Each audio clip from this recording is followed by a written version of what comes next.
Lithuania think that air pollution is a very serious problem.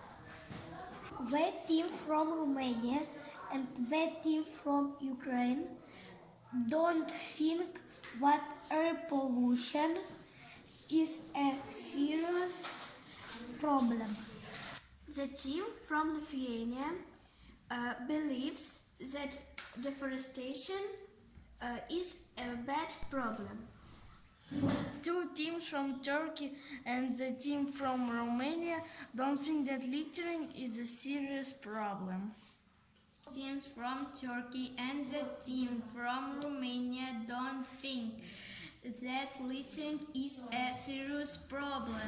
The team from Ukraine and the team from Lithuania think that stray animals is a very serious problem. All teams from Turkey and the team from Romania don't think that stray animals is a big problem.